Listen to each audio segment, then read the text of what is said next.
Mass migration to Europe has been a massive problem over the last couple of decades, and JD Vance actually warned Joe Rogan about this and the Islamism that is slowly but surely taking over Western countries. Check it out. But where you see actual real religious tyranny is increasingly in Western societies where you've had a large influx of immigrants who don't necessarily assimilate into Western values, but try to create, I think, a religious tyranny at the local level. And if you think that won't happen at a national level, you're crazy. One of the Did most you ever read? controversial things I've ever said is, what is the first Islamist? Right? Because it's important to separate. There are Muslims who are not Islamists, right? Islamists are like theocrats, Right. right? What is the first Islamist country that is going to have a nuclear weapon? And I sort of joked, I said, maybe it's going to be the United Kingdom because they're so bad at assimilating sort of newer immigrants into their society. You have definitely communities in the UK where local leaders are running explicitly on Sharia law and winning elections in cities that are in the United Kingdom, right? This is England. This is like where America came from, right? There's a bunch of English pilgrims who came to the United States.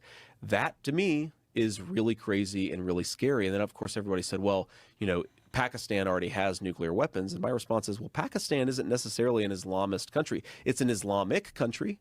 They certainly have an Islamic government, and that's the majority religion of the people. But Pakistan isn't going and saying we need to conquer the infidels. At least their government isn't.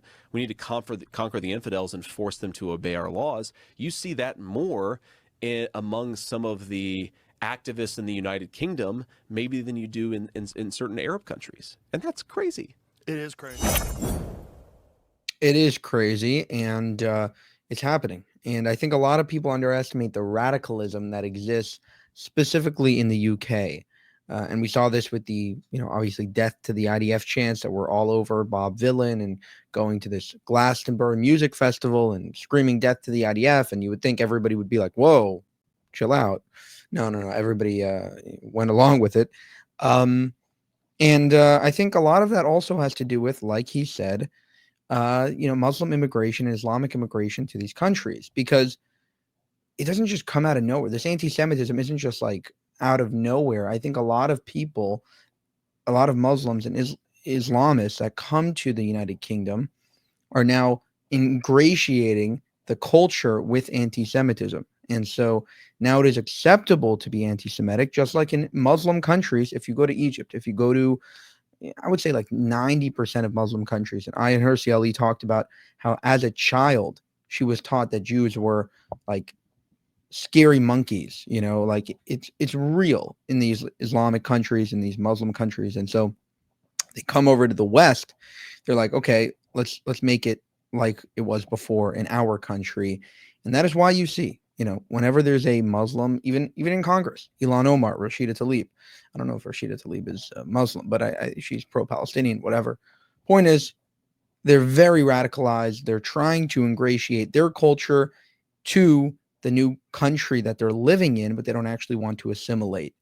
And that is a big problem. So kudos to JD Vance. He hasn't always been the best of voices, specifically with some points with the America First movement that he's sort of ingratiated in. I think the other day Tucker Carlson actually interviewed the president of Iran, and so listen, beyond just actual immigration, there is a lot of money flowing from Qatar and other places to influencers and big institutions to implement Islamist ideology in the United States. For more, to support the channel, you can go to buymeacoffee.com/JewishUncensored. You can also go to our channel memberships page and join there as well. Thank you for watching, and have a good one.